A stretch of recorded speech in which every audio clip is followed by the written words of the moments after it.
बचाओ बचाओ। 3 साल पहले ट्रेन एक्सीडेंट में मर चुका। मेरे सामने से चल के जा रहा है जिसका ऊपरी हिस्सा नहीं है। टीप से वो आदमी का है, व्यक्ति ऊपर से नीचे तक खून से लथपथ। Exactly, मैंने भी नहीं देखा है किसी को। भागो पूजा भागो। पूरी कांप रही थी बहुत भयंकर तरीके से और मुझे ऐसा फील होता है कि मेरे पीछे कोई है। तो आप लोगों का स्वागत है हमारे भूतिया स्टोरी के एपिसोड 4 में। आज का जो हमारा स्टोरी है बहुत ही ज़्यादा क्रेजी, बहुत ही ज़्यादा हॉरिबल, बहुत ही ज़्यादा भयानक, डरावना होने वाला है। तो ये जो कहानी है, ये जो कांड है, वो हुआ था इन मैडम के साथ। और इन मैडम का मजाक भी बहुत लोगों ने बनाया था कि पैदा होने से पहले ही उस बंदे को तुमने कभी देखा ही नहीं। तुम जब पैदा भी नहीं हुई थी तब वो मर चुका था, तब तुमने उसको देख कैसे लिया। मैं टेक ओवर कर लूं?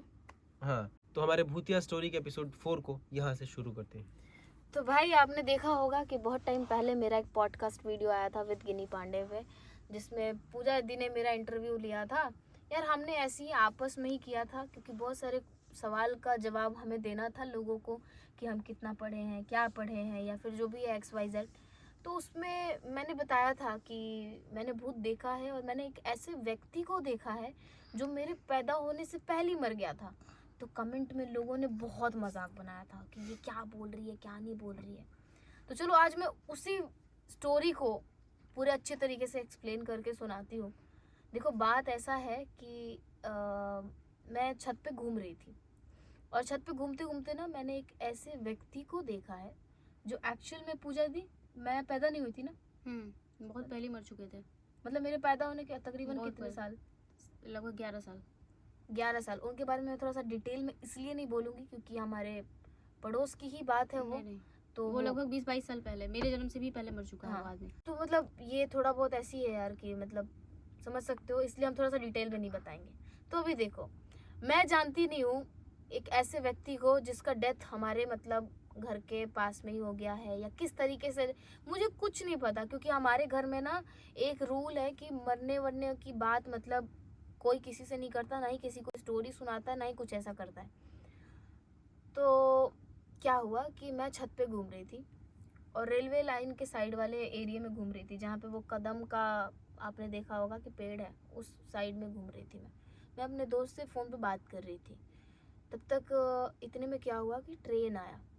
और ट्रेन जो मतलब हमारे यहाँ का सबसे सुपर फास्ट ट्रेन है ना, शाम के 8 बजे पूजा दी जो चलता है, वो सुपर फास्ट ही है ना।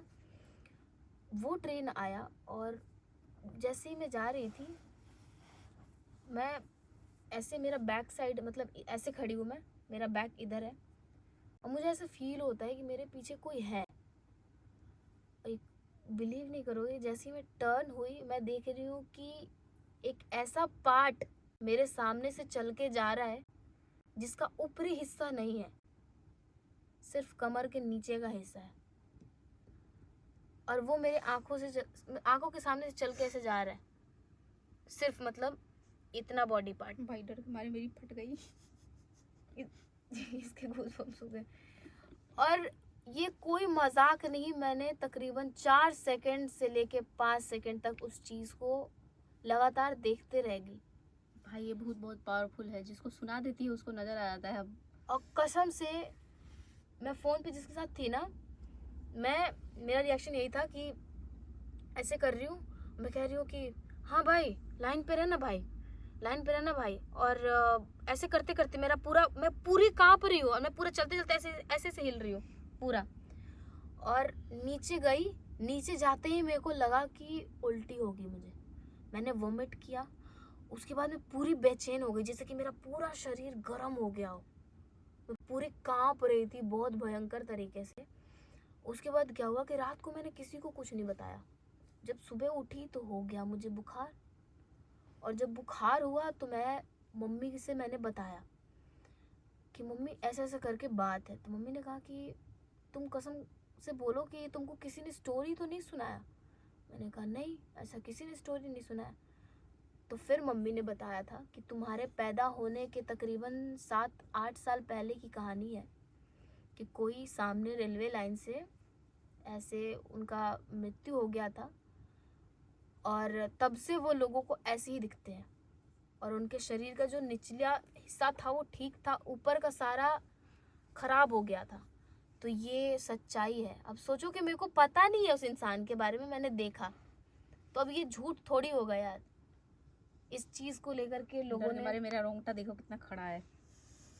इस चीज को लेके बहुत सारे लोगों ने बवाल बनाया कि ये मतलब पॉडकास्ट में बहुत ज़्यादा बवाल बनाया गया था। और सच बता रही हूँ, लगभग कितने दिन तक शिवन, 6-7 दिन तक बीमार रही थी ना मैं।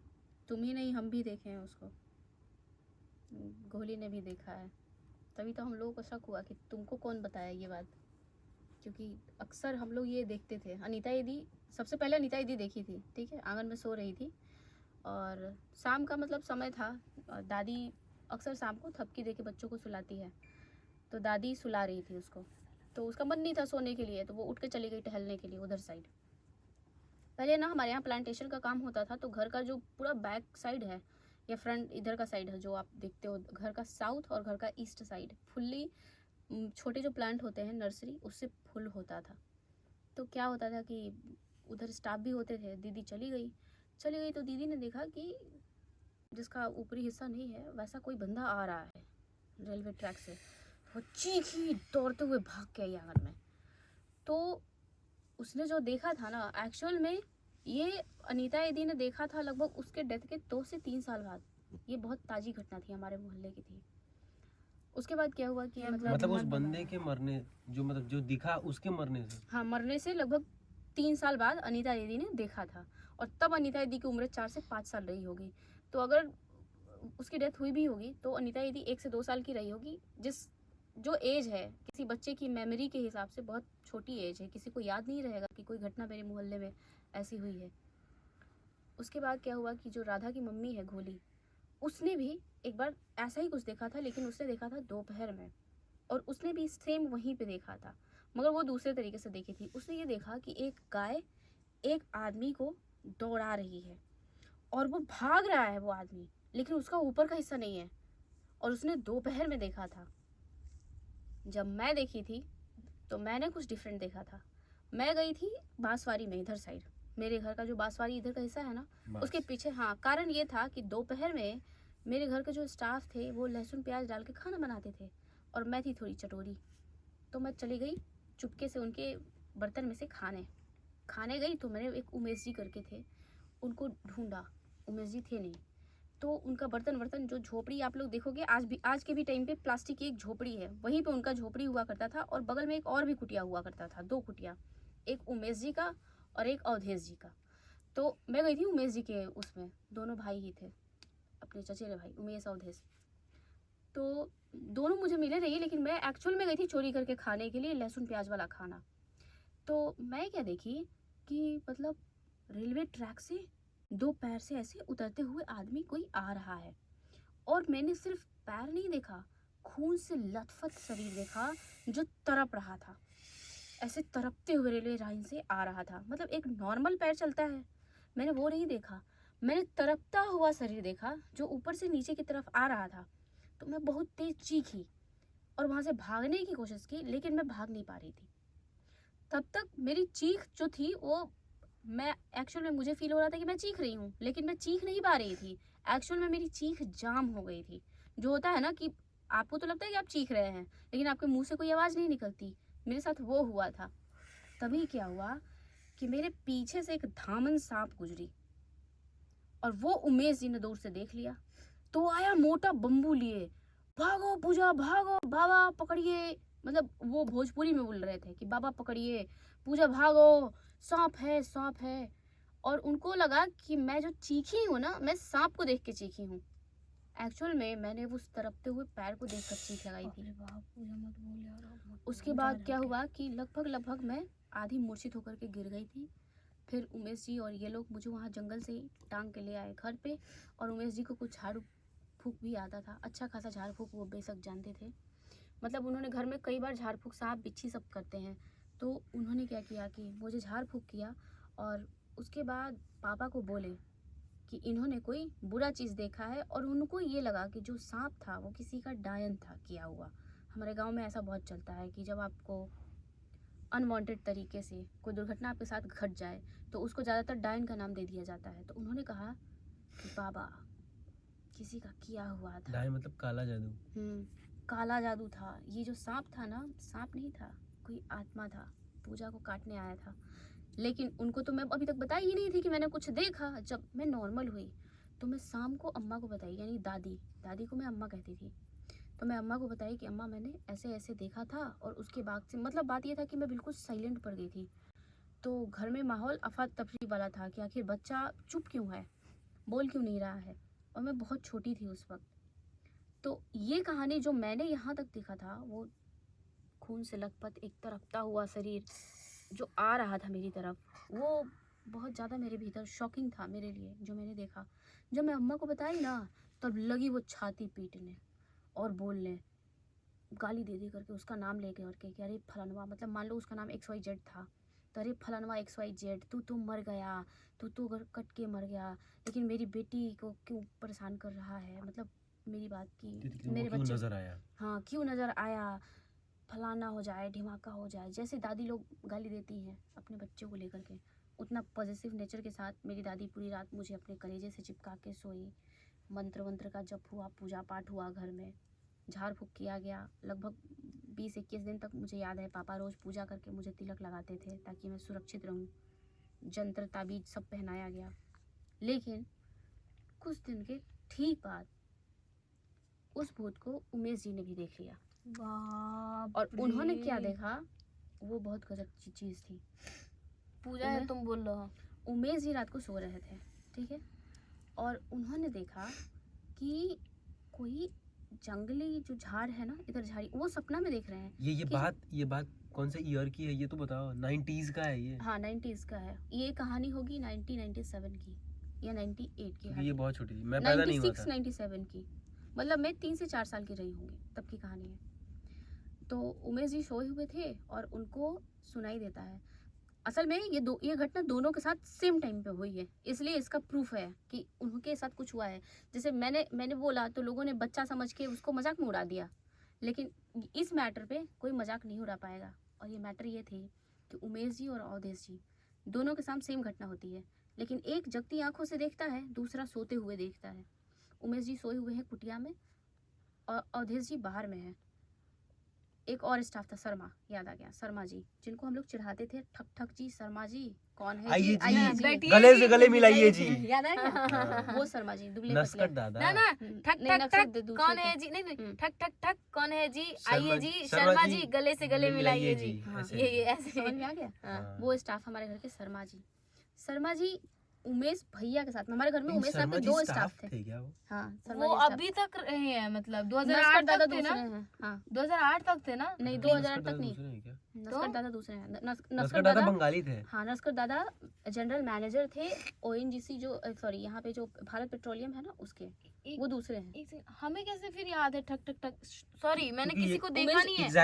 एग्जैक्टली मैंने भी नहीं देखा है किसी को। मैंने वो ये कौन आदमी है मैंने भी नहीं देखा है, लेकिन मुझे ठक ठक ठक याद है। क्योंकि हम लोग करते थे ना, तो इसलिए तुमको याद है। हाँ मैं ये चीज एक्सप्लेन। उस टाइम पे टोटल मेरे घर में 27 स्टाफ रहते थे, जिनमें से कि 17 स्टाफ 24 घंटे इस घर में रहते थे। और क्यों रहते थे वो तो बता दो। हाँ, क्योंकि हमारा बिजनेस चलता था उतना सारा, जिनमें से कि 4 स्टाफ 24/7 हाउस स्टाफ थे, जिनका काम था बच्चों को पालना, बच्चों का शिक्षा दीक्षा करना, बच्चों को स्कूल ले जाना, ले आना, छोड़ना, गाड़ी चलाना, मतलब सिर्फ वो डेडिकेटेड थे हम पे, मैं, दीदी, भैया, हम जो बच्चे थे घर के उस पे या मम्मी पे, उनका काम था फुल्ली। वो स्टाफ का ही काम था जो तुम लोग हॉस्पिटल में जो हुए हो, तो मम्मी का पूरा केयर करना, वो दाई माँ अलग थी और स्टाफ अलग थे, तो उन लोगों का काम फुली डेडिकेटेड थे वो लोग मम्मी के ऊपर, बच्चों की अपब्रिंगिंग के ऊपर, जितना भी एजुकेशन है। मुझे भी मेरे घर के स्टाफ ने ही पढ़ाया है बचपन में, जो क ख ग है वो स्कूलिंग नहीं हुई है। इसलिए तुम ये हाँ इसलिए तुम आई तो अब बता रही हूँ कि शर्मा जी बैठे हुए हैं। एक पेड़ था हमारे यहाँ बेल का, बहुत विशाल पेड़, बहुत बड़ा, वो मुझे कट याद चुका है। है। मैं बताऊँ कहाँ था? हमारे मेन दून का दरवाजे के सामने, जहाँ जहाँ वो दून का फूल है। पेड़ के पास। नहीं, उससे पहले उससे पहले जहाँ अब कनेल का पेड़ है। जहाँ पीसीओ बूथ था। एग्जैक्टली मैंने बोला ना वहीं हाँ? पे, जहाँ पीसीओ ओ बूथ था। हाँ, पूथी, रुद्राक्ष के पेड़ के पास ना। नहीं, उसके और वो कनाइल के बीच में। जो कनेल का पेड़ है वो वहीं उगा है जहाँ बेल का पेड़ था। ठीक हाँ, बेल का पेड़ exactly। इधर था। ये अरे कनैल तुम्हें का नहीं पेड़, पता ये होगा। कनैल का पेड़ है। उसके इधर टाइप याद है नहीं, ऐसे, नहीं, पर वही एरिया में था ना। सही बोल हाँ रही उसी एरिया मैं में था। सही बोल रही हूँ, मैं सही बोल रही हूँ। ठीक है चलो आगे ठीक बोलो। है अब बता रही हूँ, सुनो। ये एक बेल का विशाल पेड़ है। अब जहाँ ये गैया का बन गया है ना, ये जो डेयरी, वहाँ पे एक विशाल आंवले का पेड़ था। उस पे अक्सर वो जो बड़ा सा काला, वो जो नागिन जो मुझे दौड़ाई थी, असल में उसका वो घर नागिन था। नहीं, धामिन जो हाँ, धामिन नागिन ही थी वो। मतलब एक मिनट, धामिन नागिन अलग होता है। फीमेल कैरेक्टर मोटा बड़ा सा होता है, बहुत तगड़ा। फीमेल कैरेक्टर दूसरा होता है। नाग और नागिन हर सांप की कैटेगरी में होते हैं, ठीक है। चाहे वो धामिन हो, चाहे वो करैत हो, चाहे वो कोई भी हो, एक फीमेल होगी एक मेल होगा। तो जो फीमेल कैरेक्टर होगी मैं उसकी बात कर रही हूँ। उसके बच्चे हुआ करते थे उस पेड़ के अंदर में। वही सांप आपको आज भी नजर आते हैं। आंवले के पेड़ के अंदर में, क्योंकि आंवले के पेड़ में बहुत अच्छा खासा स्पेस था उनके बच्चों के लिए। और वहाँ पे तोते भर भर के हुआ करते थे, बहुत सारे तोते। तो नागिन अक्सर ना तोते खाने के लिए उसमें जाया करती थी। तो शर्मा जी उस वक्त नागिन से तोते को बचाने में लगे हुए थे। ये रात की बात है, लगभग 11 बजे। उन्होंने सुन लिया था तोतों की चीख। लेकिन इधर उमेश जी और अवधेश जी के साथ दो घटना हो रही है। उमेश जी सोए हुए हैं, अवधेश जी बाहर हैं। उमेश जी ने देखा कि जंगल से जो रेलवे लाइन का ट्रैक है, वहां से कोई अंदर आने की कोशिश कर रहा है और उस व्यक्ति का ट्रेन से गिर के एक्सीडेंट हो गया है और वो खून से लथपथ है, ठीक है। अवधेश जी यहाँ आंखों से देख रहे हैं कि कोई अंदर घुसने की कोशिश कर रहा है। अवधेश जी रियलिटी देख रहे हैं, वो सपने में देख रहे हैं। अवधेश जी ने देखा कि कोई जबरदस्ती बचाओ बचाओ, हाय माई, हाय बाप, ऐसी आवाज आ रही है। वो व्यक्ति ऊपर से नीचे तक खून से लथपथ है, माथा फटा हुआ है, ये भी फुटा हुआ है। यहाँ से इतना खून से लथपथ गुदा निकला हुआ है शरीर का, और वो लड़खड़ाता हुआ अंदर जो झाड़ियाँ हैं उससे अंदर आने की कोशिश कर रहा है।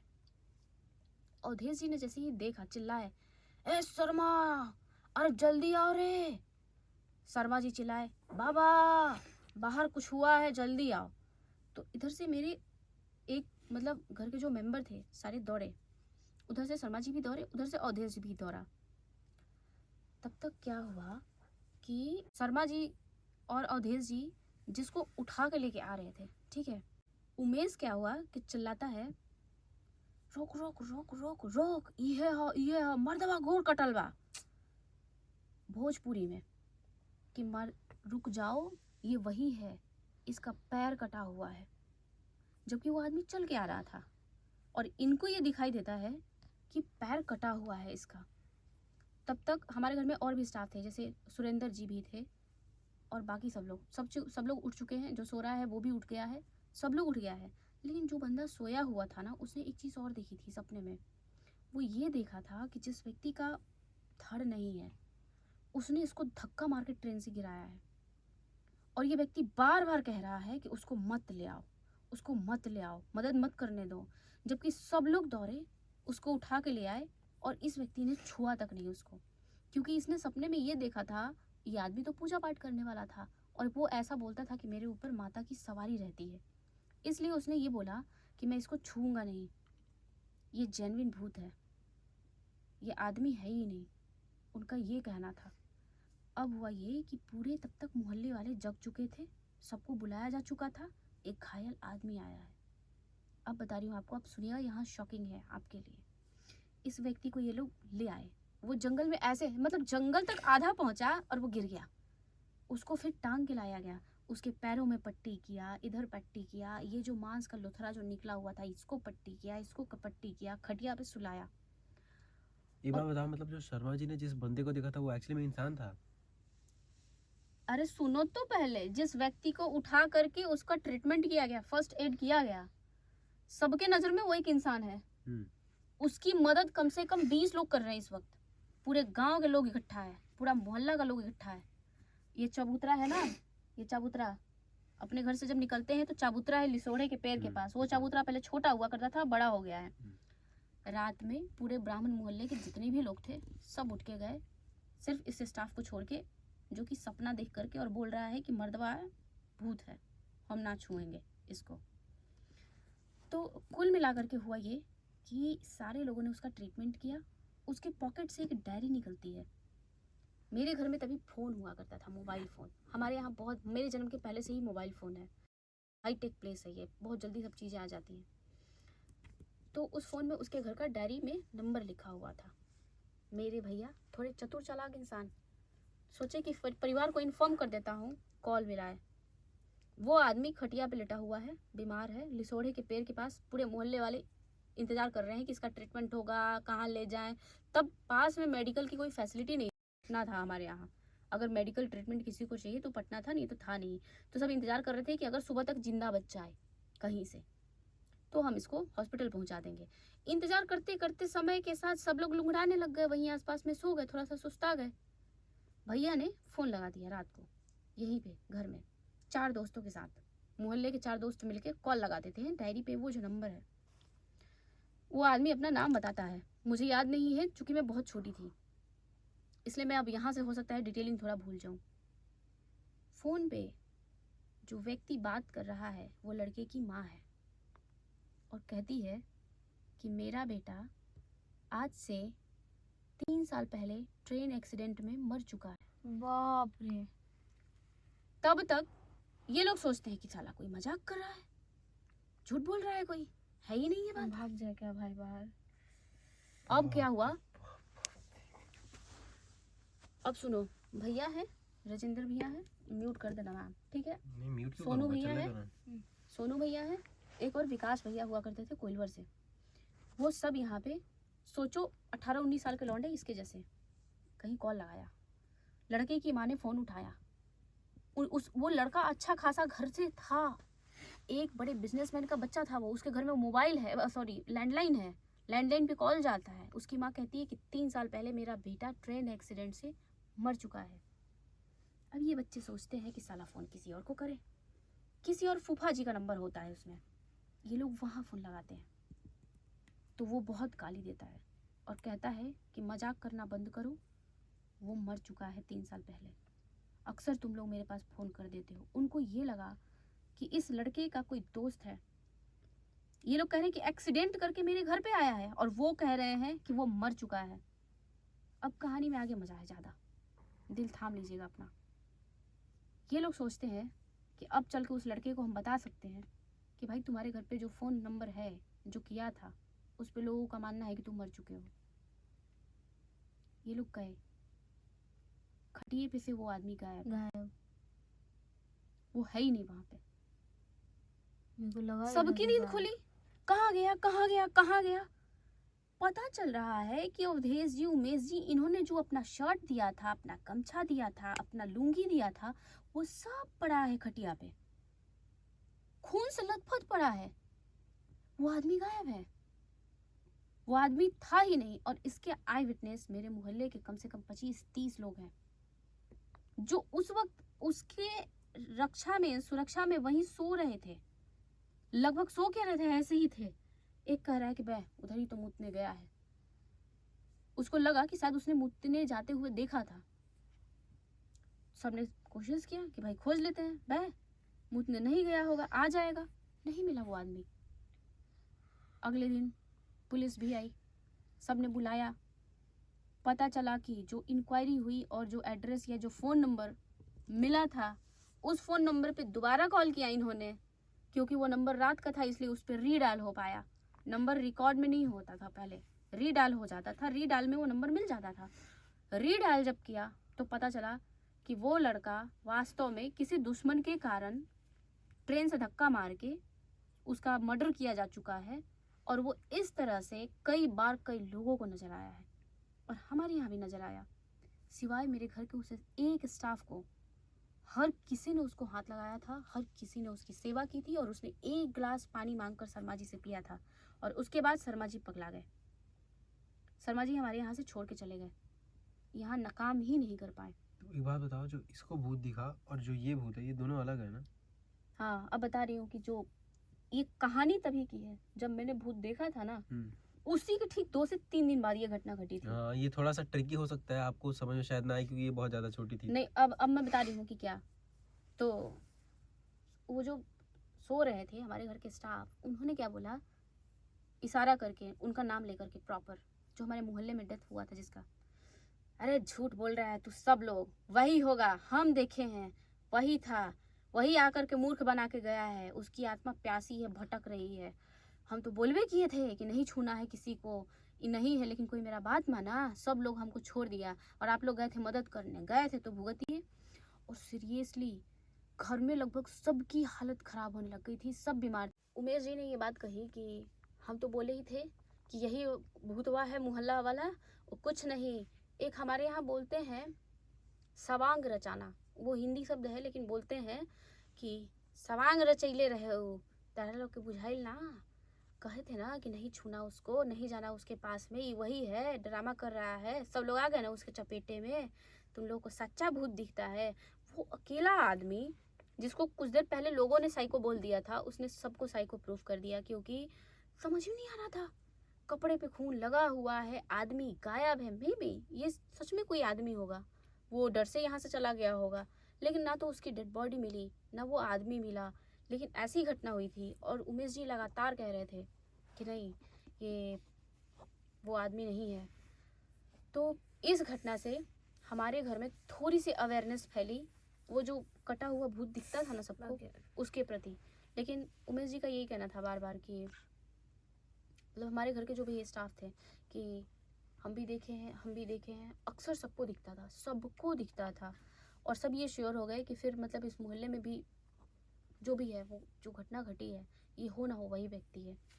तो ये घटना जो हमारे यहाँ घटी, उस वक्त के बाद से इसकी चर्चा बहुत कम हो गई, क्योंकि हम लोग यहाँ पे रहने वहने में बहुत, या उधर जाने में या देखने में बहुत कम इंटरेस्ट लेते थे। समय के साथ एक लंबा टाइम निकल गया, ये चर्चा ना मैंने कभी इससे किया, ना कभी इससे किया, ना मंगल से किया। इन लोगों को कुछ पता ही नहीं था कि ऐसा कुछ हुआ था हमारे पास्ट में। एक दिन गिन्नी ने देखा, जो अभी आपके साथ शेयर की। तभी तो मुझसे मम्मी ने पूछा था कि कहीं इन लोगों ने तुम्हें स्टोरी तो नहीं बताया है, मतलब ऐसा ऐसा इन सब चीज़ों का। तो मैंने कहा मुझे तो किसी ने कुछ बताया ही नहीं है, मैं जस्ट नॉर्मली घूम रही थी छत पे और उसके बाद मेरे साथ ऐसा ऐसा कांड हो गया। फिर बाद में मेरे को मम्मी ने एक्सप्लेन किया था कि ऐसा ऐसा करके ये मतलब है। अब पूजा दी प्लीज अब यार ये बंद करो यार, ये चीज़ बंद करो, क्योंकि तो ये स्टोरी आज इतना पे ही ख़त्म करते हैं। ऐसी कुछ और भी मज़ेदार कहानियाँ हैं जो आपके साथ मैं कभी शेयर करूँगी। हालांकि ये मेरे बचपन की थी, इसमें से ज़्यादातर पार्ट मैं आपको इसलिए सुना पाई हूँ क्योंकि दादी से, भैया से, बहन से, सबसे मैंने सुना कि उस दिन क्या हुआ था।